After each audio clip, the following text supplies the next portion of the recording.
Now we'd like to introduce Erik Curren, and I'll just say that I personally have known Erik for many years, and working on communicating about clean energy really has been his forte for many, many years, more than 2 decades in marketing and public relations in regards to renewable energy and climate solutions, and had his own media firm and communications firm, worked in digital marketing and multicultural communications.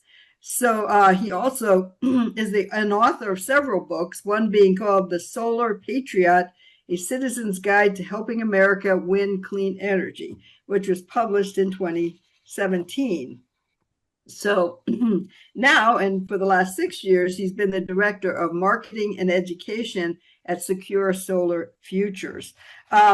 But also, as I said, had his own firm, and also importantly was a city councilman for Stanton, Virginia, for 8 years. So I think that was two terms there in Stanton, in which he really worked hard to push Stanton forward in the progressive areas of energy and sustainability. So also on a volunteer basis, he was a co-founder of the Transition Stanton Augusta, which started out in 2010, went over a period of 6 years, and was on the board of the Frontier Culture Museum, which some of you all may know out there out in Stanton area, which helps to kind of highlight rural America, rural Virginia. So I just want to say the firm itself is been really at the forefront of pushing the envelope in our state against the powers that be, including Dominion, the utility company, which has done its darndest for many, many years to prevent solar from going forward. So Secure Solar Futures is a leading distributed solar developer on the commercial and institutional building side. So they are very supportive of distributed energy and that larger scale on commercial and institutional buildings. So with that, I want to let Erik go forward with his slideshow and let us know there were a whole lot of solar legislation. There were all kinds of solar legislation and energy legislation, which also included trying to address data centers.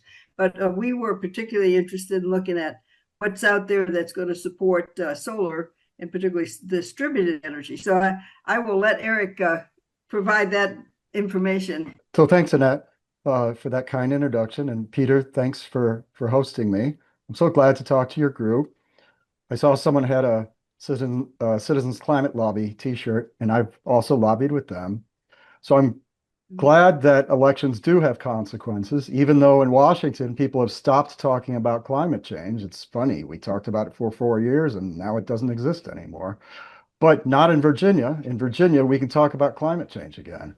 And I'm really glad because it's nice to talk about solar and clean energy as being cheap and fast, and it is cheap and fast, and that's probably our biggest pitch. But really, saving the climate is more important than saving the economy. So I'm really glad that you all are committed to that, and I'm super glad to speak to you all. So I did put together a PowerPoint presentation, and let me go ahead and show that to you. Let me share my screen first. Let's see.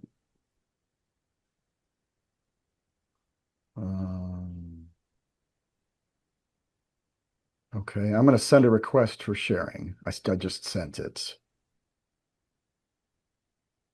So I don't know if Peter, if you get that, or Annette gets it. I think you can share it now, Erik. Okay, great. Okay, great. Let's see. There we go. Okay, wonderful. Can you all see that? Yes. Okay, so I did a little more than solar. I did key energy legislation, but it's going to be really heavy on solar. So there's Governor Spanberger at the signing of several bills on clean energy in Charlottesville. So I thought y'all might appreciate that. It doesn't look like Charlottesville any more than anywhere else with a desk and a pen, but She chose the Southern Environmental Law Center's office for a reason to sign clean energy legislation, because she wanted to send a message that there's a new approach and elections do have consequences. And after 4 years of the General Assembly passing a lot of pretty good stuff and having the governor, a Republican, veto most of it, we're now in a totally different situation after last year's fall election. Now we have a Democratic governor. And so the General Assembly knew that if they passed bills, that they'd have a good chance of getting signed. So more than 100 energy bills were introduced this session. I've heard various numbers, 150. There's more than 3,000 bills in a General Assembly session. So it's very hard for anybody to keep up with them. And I don't pretend to know about even all the bills that had to do with solar. It's just too much action. But that's the good news. The good news is a lot of good things are happening in Richmond, finally. And so I'm just going to focus on what I think are the most interesting ones. But there may be bills that you've heard about or that you care about that I don't mention. And if you ask, I'll see if I know anything about it. But one thing that happened in Charlottesville was that Josephus Allman, who some of you may know, was with our Southern Environmental Law Center for many years, that the governor appointed him as the state's first chief energy officer, which shows that I think it shows a couple things. Number one, she takes energy seriously. And number two, she's not just appointing somebody from Dominion or a nuclear power company. She's appointing someone who was a real environmental advocate. Those of you who know Josephus know he's the real deal. He's not just a guy in a suit. So I think that's such a good sign that we may see good things coming out of the administration, not just this year, but for the next 3 years. So some of those good things, of course, the big buzzwords in Richmond are affordability and supply. Governor had a whole affordability agenda that crossed a lot of different areas, healthcare, transportation, et cetera. But energy was a big one. And some people think energy could be an election issue this fall with Trump's stupid war against Iran. I think a lot of Republicans seeking re-election to Congress are having a long, hot summer. And here in Virginia, we're also facing reliability concerns about electricity. And that's because we're the #1 state for data centers, bar none. We have more data centers in Virginia than any other place in the United States or any place in the world. And you know that some of these data centers, the so-called hyperscalers, can draw a gigawatt of power. And for comparison, a gigawatt of power would run a city the size of Pittsburgh. So just imagine a single facility drawing that much electric power. Now that creates a huge amount of demand. And in ordinary business, the companies who provide that supply would love to have this problem. Oh boy, somebody wants more McDonald's hamburgers. Somebody wants more GM cars. That's great. We'll hire workers and we'll supply the market. But that is not how the electric utility industry works. It's all about stability, reliability, and it's been an industry that has seen very little innovation for the last 50 or 75 years. And even in the last 20 years, until say 3, 4 years ago, electricity demand in this country was basically flat. So the electric utility industry is not at all prepared to meet this explosion in demand. They're not the kind of people who put out a new iPhone every year. This is not Silicon Valley. This is a very staid, slow-moving industry. And so we're facing a crisis. We're facing a delta between growing electricity demand, and it's growing fast, and a failure to keep up with that demand. And so what that means is we're going to have to import more power from out of state. It's going to raise our costs. We're the second largest importer of electric power after California. And on a hot day at 4 p.m., the risk of power outages is increased every single month that we fail to generate enough electricity. So that's sort of the background of why the governor not only appointed Josephus, but also has put energy, and she really means electricity, at the center of her affordability plan. So she signed these 4 bills and maybe some others in Charlottesville. And you can see that there's one for streamlining permitting for rooftop solar. Permitting is such a hassle for little tiny solar projects of 5 or 10 kilowatts, the amount of paperwork that installers have to go through really adds to the cost. In some cases, it can add 30 or 40% to the cost per watt of solar power, making America one of the most expensive countries to install solar, not because the equipment is that expensive, but because the paperwork is expensive. And that's shameful. But you can see uh, there's your senator, Creed Deeds, is actually pushing nuclear technology. Now, I don't know if you consider that clean energy. Some people do. I'm not a huge fan, but there's some other things here, shared solar. So these are things that have been bumping around for years, but finally they were able to get through. But I'm going to focus on the fun one, which is balcony solar. Everybody loves balcony solar. I ran into a guy at an event from Americans for Prosperity, which is a huge conservative group. They hate clean energy in general, but they lobbied for balcony solar. It was one thing on which even Republicans and Democrats could both agree. Like, how cool is it that you can get solar panels and put them on your front porch or wherever there's sun and just plug them into your home outlet? And so feed energy into your home's little tiny local grid. And so this is very popular in Europe, especially in Germany. The first state in the United States to do it was Utah, I think a couple years ago. And Virginia became the second state. So I think that's something to be proud of. But there's a group behind this push for balcony solar, and they introduced bills in a lot of different states, and they're at various stages of development. I think balcony solar is coming. And so in Virginia, you can't go out and buy balcony solar panels yet. You can't just order them from Amazon. I think European places like IKEA sell them online, but I don't think most of those work in the United States. And what we're waiting for is for Underwriters Labs and one or two other of these national certifying organizations to approve a whole plug-in solar system for a home. And that hasn't happened yet. So the negotiations and the testing is still occurring.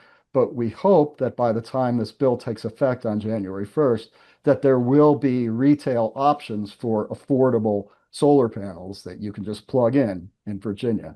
So that's really exciting. And the reason I love it, my company doesn't sell home solar, but I love it because it creates a movement. It creates a mindset among the public that solar is not some complicated thing that you have to spend $20,000 at home and wait for some interconnection from the utility and fill out a bunch of paperwork. Like, that's a hassle.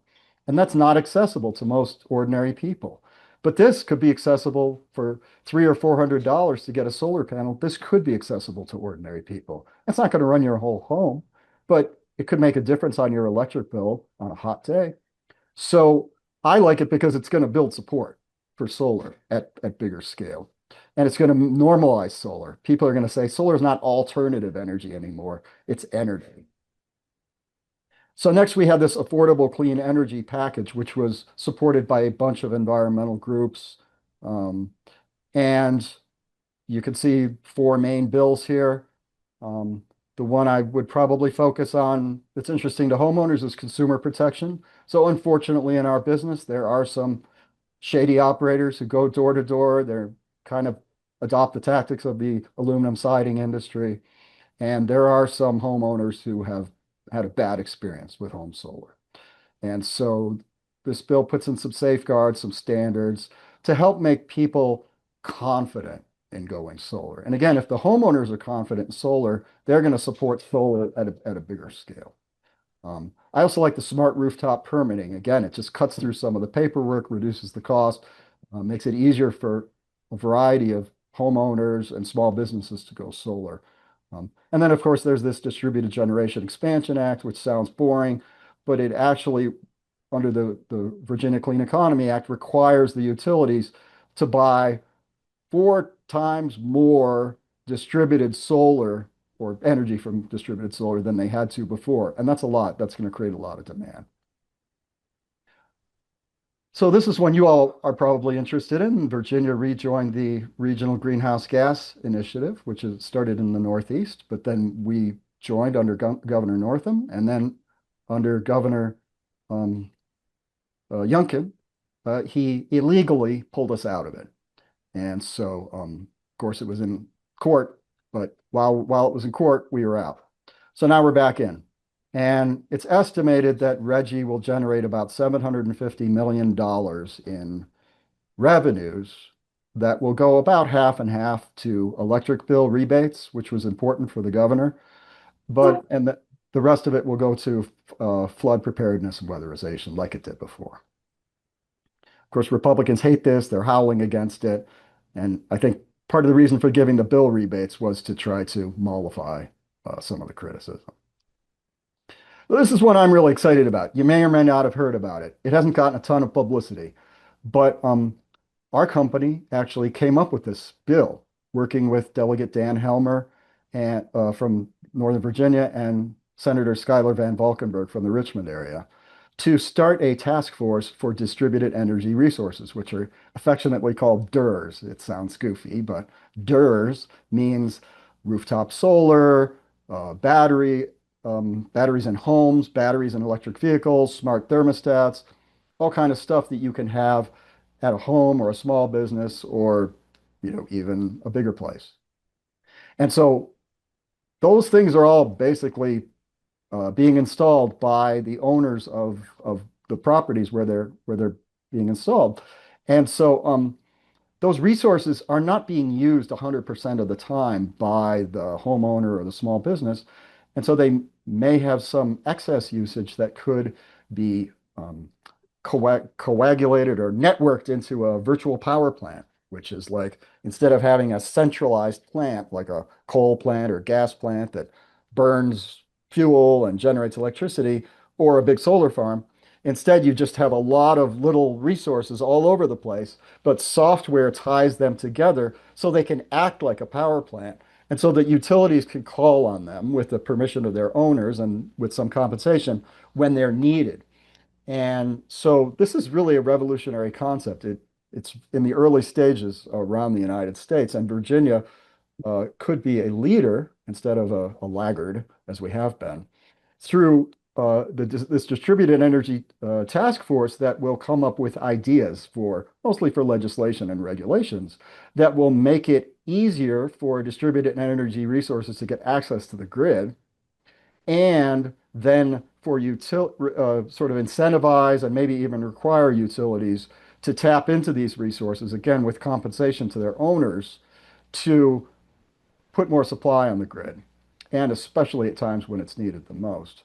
So Annette talked about our company, and our company wouldn't exist if we didn't do a lot of public policy, a lot of lobbying. And we don't make any money off lobbying. We make money off selling solar. So it's tough being a small business to have to spend so much time in Richmond talking to legislators, going to the State Corporation Commission, hiring attorneys to do filings. It's been a strain on us. And so we started an organization called the Distributed Solar Alliance to bring in other distributed solar companies to help share the burden. But really, we've been involved in lobbying and public policy for about 15 years. And it's a sort of a famous story we like to tell how we introduced power purchase agreements to Virginia, which have been out in California and other states. And we tried to do the second one, the first big one, at Washington and Lee University in Lexington. But when we tried to finance our solar project there through a PPA, we got not one, but two cease and desist letters from Dominion saying power purchase agreements are not allowed in our territory. Now, we interpret the regulations differently, but they have a lot more lawyers at the State Corporation Commission than we do. So we had to change our deal structure to a lease. But we didn't want to give up on PPAs because they're such a powerful way for organizations to go solar. It takes away the main barrier, which is the upfront cost. So we lobbied for a pilot project in Dominion territory, and then we lobbied for the same thing in APCO, and then we lobbied to expand the ability of PPAs to get on the grid, and so on and so forth, lobbying after lobbying after lobbying. And what we found is that while we made two steps forward, it was always one step back because Dominion is very good at thinking up clever ways to keep distributed energy resources off of the grid.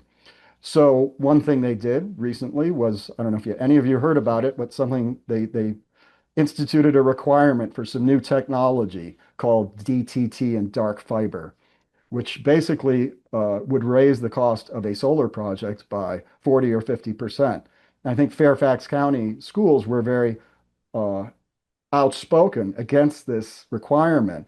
They were planning to put solar on so many of their campuses, and it would have saved them $60 million in energy costs. But because Dominion put on this requirement, Fairfax County had to scale back their project by 90%.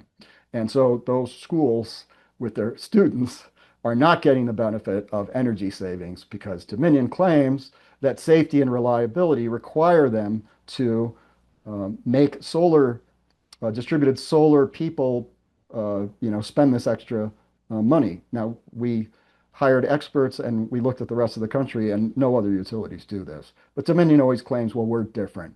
Our grid is at a higher frequency or whatever it is. They always have some excuse. And they say, well, you can't use other places as a precedent. We have to do things the way we want to do them. And so that's a problem. They are always going to come up with, even if we beat DTT, they're going to come up with something else. That's just what they do, unless two things change: carrot and a stick. So we could try the stick, but Dominion is an awfully big company, and I'll talk to you in a few minutes about how they might soon be a lot bigger. And so it's very hard for the state to use a stick against a company like this that has so much power and influence. So we're also talking about carrots. We're also talking about changing the way that the investor-owned utilities are compensated in Virginia. So instead of them being compensated as they are now for building infrastructure, they get, whatever it is, 10.5% return whenever they put up new power plants, wires, and poles. Instead of that, compensate them for integrating distributed energy resources on the grid. There are ways to do that. And so that's one of the purposes of the DER task force, is to come up with ideas to remove the barriers to distributed energy on the grid and give incentives both to the distributed energy owners and to the utilities so that we can start working together instead of constantly fighting over who gets access to the grid. This task force is very interesting in that it's got a lot of powerful energy thinkers on it. CEO Almond is the chair. Lieutenant Governor Hashmi, who has been a very good advocate for solar and distributed energy in Virginia, she's on there. And then some legislators are on there, and Bill Murray from Dominion is on there. So it's got everybody at the table. And if you want to attend the meetings, you can join their Zoom call. They're once a month for the next 3 months. And then the group is going to put together a report and submit it to the governor for consideration by her office and by the General Assembly. So I'm really excited about this. I'm so glad we got it through. And I have high hopes that this is going to result in some good changes that will increase distributed energy on the grid. But here's what they didn't do. Here's what the General Assembly didn't do. The governor didn't do it. They had a chance. They would have had to act fast, but they didn't do it. And I think we know why they didn't do it. So you've heard that NextEra, which is a behemoth utility from Florida, they own Florida Power and Light, they have proposed to buy Dominion. They call it a merger, but it's really an acquisition. And so this would create the country's largest electric utility at $420 billion. So if you think that Dominion is big now, just wait until they merge with NextEra. And then the amount of lobbyists they have will increase. I don't know how much, but I'm not expecting it to go down. So Dominion already spends a lot of money on elections in Virginia. As Jigger Shaw put it in a meeting recently, they own the top 5 members of the General Assembly. So I don't think you need me to name names. And it's not a Republican or Democrat issue. Dominion is an equal opportunity buyer of legislators. And so obviously people are concerned. They're concerned about what this could mean for distributed energy, for solar. Dominion does a lot of solar, but they don't like it. That's why it's so expensive when Dominion does solar, because they basically want to send the message that if you just let us do more natural gas, it'd be more economic.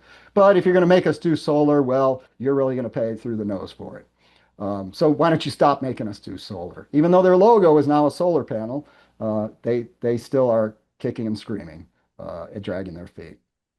So Virginia has a law that requires a utility merger to be reviewed and either approved or denied within 120 days. 180 days, sorry. Well, this law was last revised in the year 1942, which was during World War II. And it did not envision a merger of this scale. It envisioned like a couple of small water companies combining. So that's what this legislation was built for. It was not built for this situation. And so the governor could have put something in the budget about it. The General Assembly could have called a special session, but they didn't. Um, Now, interesting, just today, a couple of Republican senators from Roanoke called on the governor. They wrote her a letter asking her to call a special session of the General Assembly just for this purpose, to lengthen the amount of time that the state would have to consider this merger to at least a year and to raise the standards. Right now, the standard is pitifully low. It basically is something like the rates won't go up too much if you merge. But there's a lot more that we should be asking from these two companies than just that. We should be demanding that they commit to a whole variety of things to keep costs down, but also to meeting our clean energy goals. And none of that is in the current statute. So I hope these Republicans get some traction. Sometimes Republicans do things that are positive for clean energy. And I think this is one issue on which both parties have a lot of agreement, even though their leaders may be in the pocket of Dominion. The rank and file, nobody wants a huge monopoly utility to dominate Virginia politics even more than they do now. And everybody's afraid that rates are just going to go through the roof and that there won't be that much clean energy. So those are sort of the highlights that I saw in the General Assembly this year. A lot of good stuff going on. I really hope they handle this Dominion and NextEra thing and don't get pushed around by the companies, because if they do, it could be very bad for clean energy in Virginia. But I believe the governor and the lieutenant governor, who I think were both supported by Clean Virginia because they didn't take money from Dominion, and obviously, Josephus Allman and many people in the General Assembly who are on Clean Virginia's clean list, they're going to be pushing for more oversight of the utility merger. And in the meantime, they're passing a lot of good stuff for clean energy and distributed solar. So I'm cautiously optimistic, but I think we have to fight. I think we have to let everybody know that Dominion and NextEra merging just the way they want to do it, business as usual, is not going to be good for clean energy in Virginia. So that's my story. I'm happy to entertain questions. Oh, thank you, Eric. That was very informative and clear. And I'll just say, Virginia, over all the years I've worked here, we go 2 steps forward and then like 3 steps backwards, and it's like this very slow effort. But I really have to give credit to the heavy work of lobbying you all did very early on to push forward on things that ultimately ended up with the Virginia Clean Economy Act. But as you're saying, you have to keep very vigilant and keep going on the efforts to basically advocate for continued clean energy. So I was just wondering, I had a particular question on that task force. You were saying they're only meeting through October, like they're supposed to actually create something by October, Yeah, a set of recommendations, or what is that? it's a very fast timeline. Now they will be meeting after that, but Yeah. the Virginia Energy Plan, which is the governor has to do every 4 years at the beginning of a new administration, that's due to be released on October 1st. So the task force wants to have some input to the governor's office. I know it sounds like a crazy timeline. So they'll obviously produce some kind of report, and then they'll produce another report next year. Okay. Yeah, okay, so they'll keep meeting. They're ongoing at least until by legislation they're continuing on, right? And until Yeah, someone stops them. right, at least through 2027, and then they can be renewed or they could be turned into a permanent group. Oh, okay. Okay. Oh, Thank Ned, you. I've got a question. Yeah. So the Virginia has to publish a energy plan by the end of 2026, I think, something like that. But the public comment period ends July the 31st. And a number of us have gotten notices about joining letter writing or virtual letter or comment parties. in the next week or so. Does the distributed energy task force, could that benefit from public lobbying? Is it part of the Virginia Energy Plan? Yeah, it's so yeah, the from what I've heard, they plan to put out the energy plan on October 1st. That's why this public comment period is so short.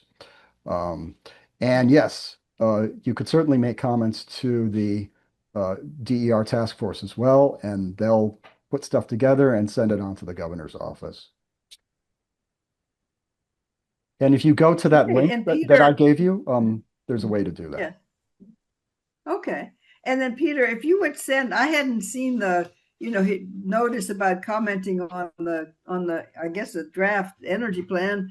Can you send that out to folks? Yeah, So that actually, we'll know. Lisa Maruka from CCL sent out a Okay, notice. I think CCL is conducting one.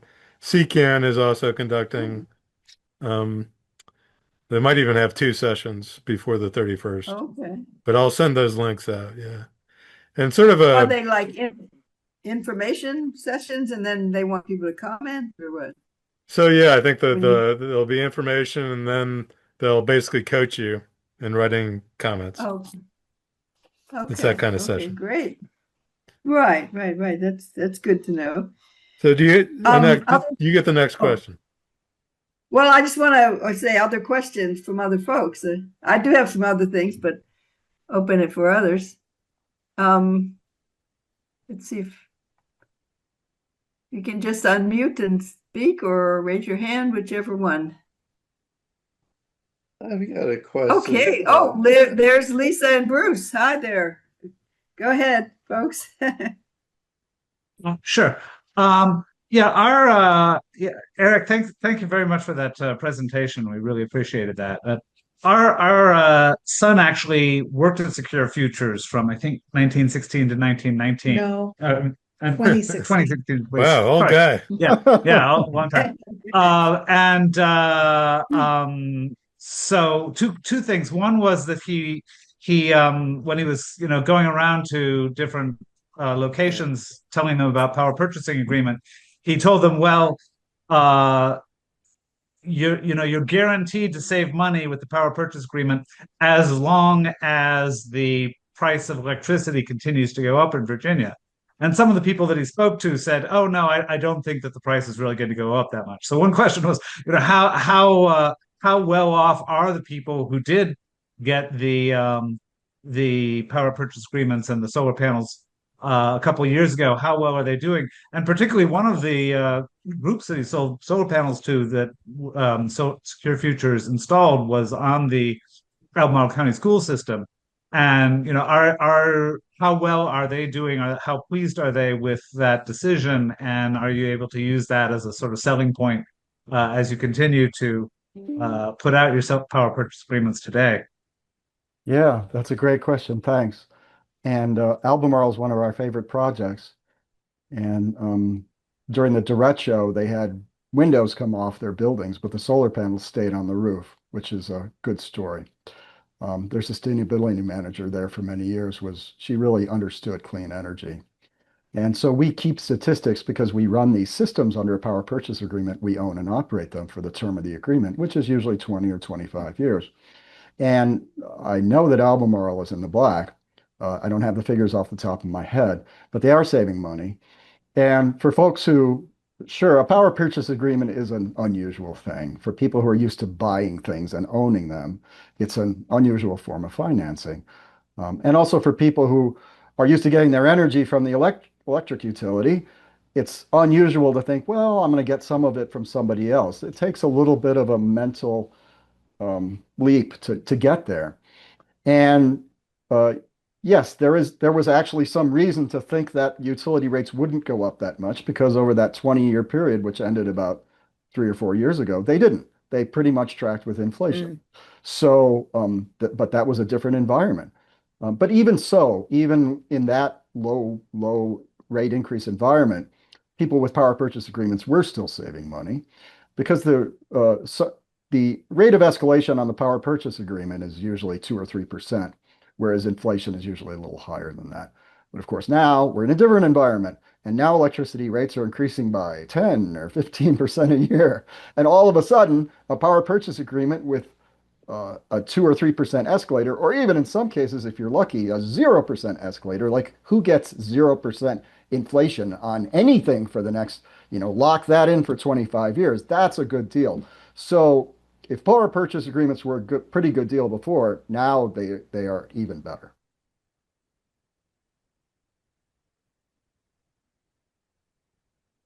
Thanks there, Eric. And then Bill Espinoza, you had your hand up there. Yeah, and early in your presentation, you talked about how climate change had sort of disappeared from the national political dialogue at the Washington level. Um, I mean, yeah, I think we've all seen that, but yes, personally, I don't fully understand it. I mean, this leap into affordability, which we all know can be manipulated by having the oil companies drop the price of gasoline and just before the election and so on. Why is there such reluctance in your experience, and what ideas do you have to maybe revive the climate change arguments? Why is there such reluctance at the national level, even among the Democrats and others, to talk about it? So I really think it has to do with money in politics. I don't think Republicans are ideologically required to oppose climate change. And, in past times, Republicans actually put forth some good legislation and advocated for climate change. But I think what happened was Republican presidential campaigns are primarily financed by one industry. And it's not the other issues that Republicans care about. It's not immigration, it's not social issues, it's energy, and it's oil, gas, and coal. That's who pays for Republican presidential elections. And so they're hurting. They are not able to keep up with solar, which is now a lot cheaper and a lot faster than their stuff. And so, like sore losers, they came to Trump and they said, "We will put you in the White House if you help us because we are floundering and we need the government to step in and protect us." And that's what Trump did. He's like, "Give me your money and I'll pass a whole bunch of stuff that'll help you. And just for fun, I'll pass a bunch of other stuff that will crush solar."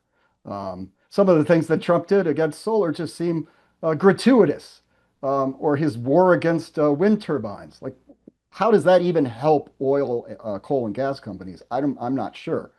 It just seems mean. But so I don't think there's any chance to change the calculus of Republicans in Washington under the Trump administration as long as they rely on oil, gas, and coal companies for their campaign funds. But I'm hopeful that Trump will be the very last president in American history ever to deny climate change, and that a future Republican president will not be able to do it anymore, that the oil, gas, and coal industries will become so weakened that their money won't talk louder than the truth. And so I think in Washington, it's just a question of waiting it out, but not waste too much time on Washington because it's going to be futile for the next 3 years. Instead, put our energy in a place where we can make a difference, which is Virginia. But let me add, I mean, I understand that the Republicans are bought and sold into the fossil fuel industry, but where is the Democratic voices? I don't hear them.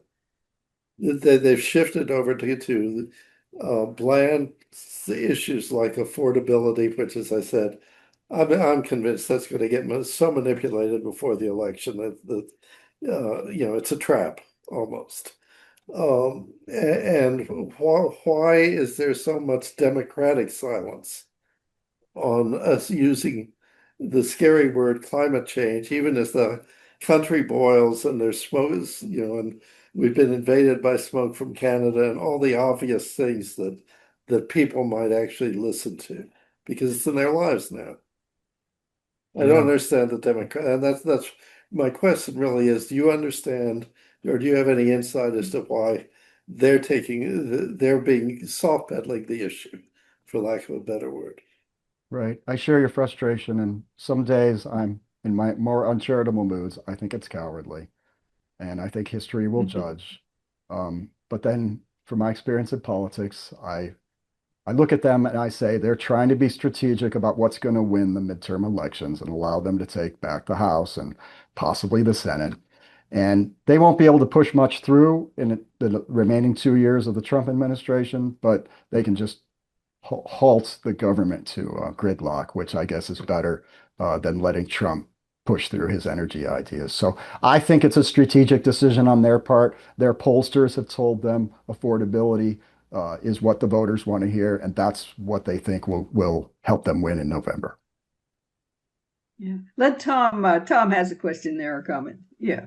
Thanks. Well, Thanks, I have Erik. a comment. If it's kind of trying to answer Bill's question, I think there's a nonpartisan, a cross-partisan problem that we have with climate change, and namely that uh, economic activity and economic growth produce greenhouse gas releases, and as the economy grows, which is something which is a real favorite of both Democrats and Republicans, greenhouse gas emissions and all sorts of climate change promoting things increase. And to sort of agree with Erik, I mean, to stop climate change, we have to redo the economy in pretty serious ways.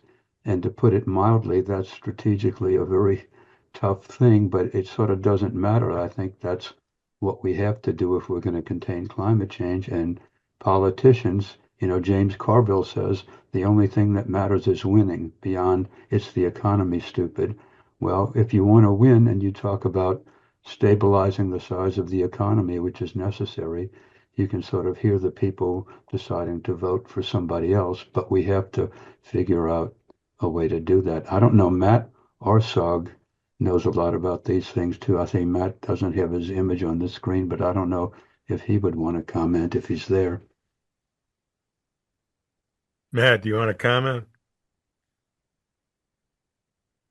I think he must have stepped away. Unfortunately. So, Erik, Matt, go Matt's ahead back. if you want to comment. No, I'm here. Yeah, degrowth is not a winning political slogan. Although it's necessary, I mean, and that's maybe a longer conversation for a different day. But I think a post-growth economy is going to come about mostly through community-based, bottom-up kind of thinking and action. It's not going to come from above. So I don't think I don't plan to waste a lot of time in Richmond or Washington. Interesting. Could I say something? Yeah, go ahead. Yeah, please. I don't know where that raise your hand function is. I'm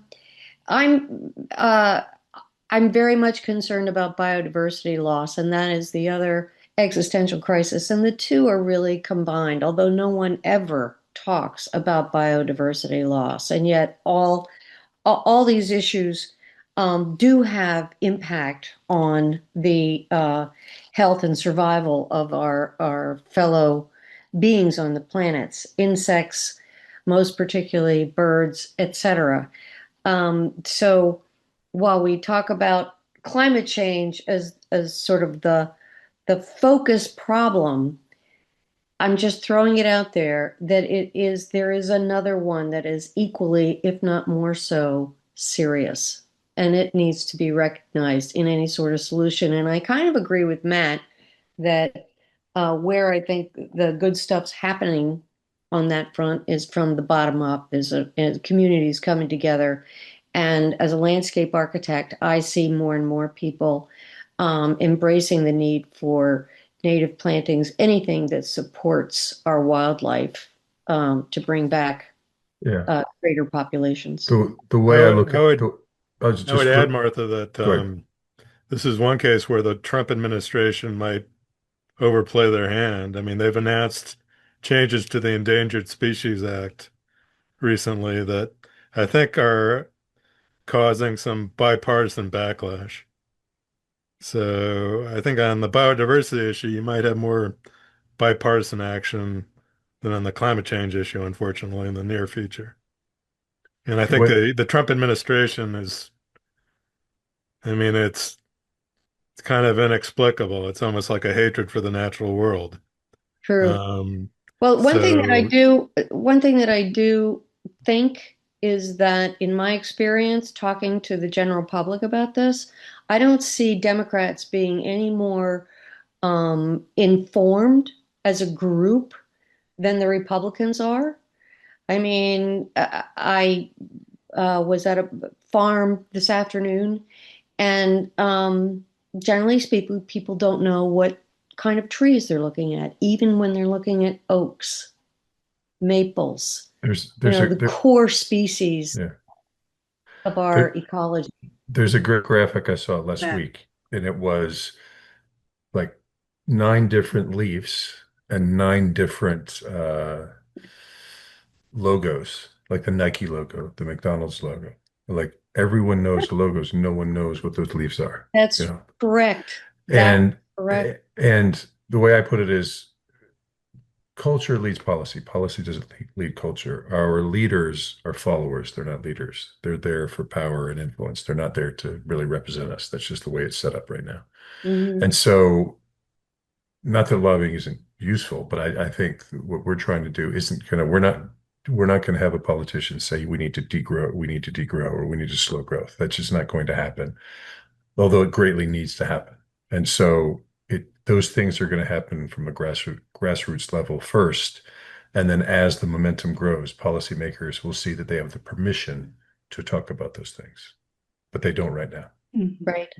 Thank you. Right. Let me just jump in with one more solar oriented question too for a minute here. The balcony solar. I know, Erik, you know it's passed, but it has to go through iterations here. Is there some pushback in the world of Dominion on balcony at this point, or is it going forward and it's a matter of writing what guidance or regulations as to how it gets out into the marketplace? Yeah, I was kind of surprised that it passed, that Dominion would let it go through. So Yeah. obviously they were part of it. Right. I don't know what their calculus was. They must have thought it would be so popular that if they opposed it, it would harm them politically. So they let it go through. I think it's really in the court of underwriters, labs, and maybe some other agencies that are coming up with the standards for safety and reliability to just have the thing plug into your outlet without there having to be any approval from the utility. The utility's main concern is that any energy generation on site turn off in a blackout for the safety of their workers. So these plug-in solar all have microinverters, and they should do that just fine. And the individual parts they're approved for that, but the system is not approved. So let's say if you have a solar plus a battery or 2 solar panels, I think that's what Underwriters Labs is trying to do now. And some people think they're too conservative, but that's really what's going to happen over the next few months is hashing that out. I mean, right now they are buying, people can buy and install them in Utah. Is that right? It is Yeah. going forward. So Yeah. there is a marketplace for reliable, tested products, correct?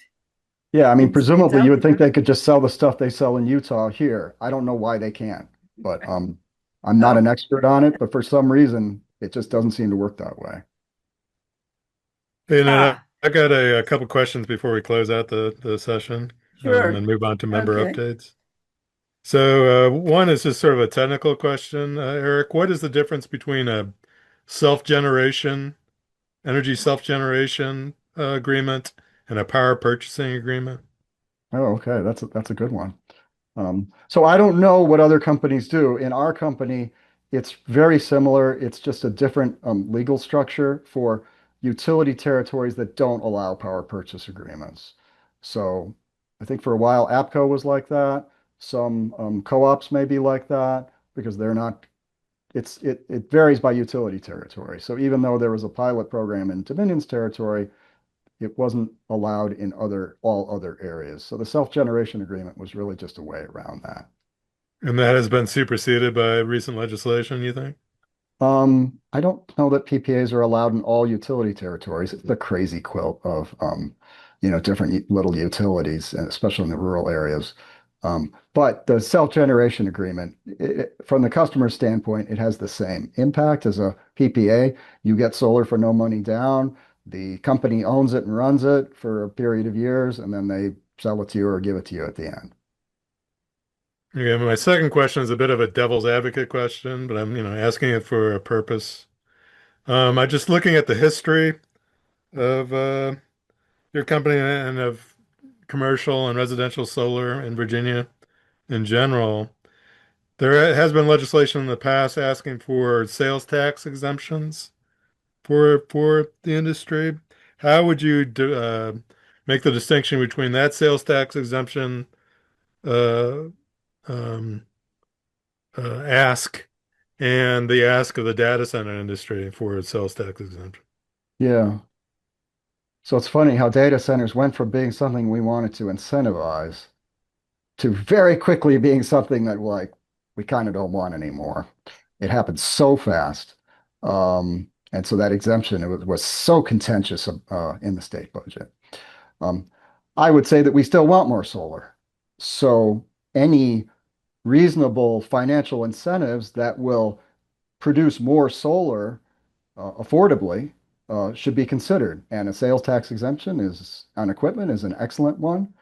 But there's a lot of other incentives too. So until solar is so overpopulated the way that data centers are, I think we should still consider any way to encourage it. Okay, thanks. Yeah, does anyone else have a question for Eric? This has been an excellent presentation and question and answer session. Anyone else have a question? Well, thank you so much, Eric. I would just Go ahead. just put forth that I think Eric's okay with us sharing your slides. There was a question about that. Is that correct? Yes, absolutely. Please Thank do. you. Yeah, Awesome. we'll both post them on our website, and then Diane or Peggy will send them out to the whole Cville100 network. So Great. That's fantastic. I really thank you appreciate so you. much. Yeah, I appreciate the chance to talk to you all. I really enjoyed it, and good luck in your work. Awesome. Thank you, Eric. Very much. Great, great. Thank you, Thank Eric. you very much. Take care.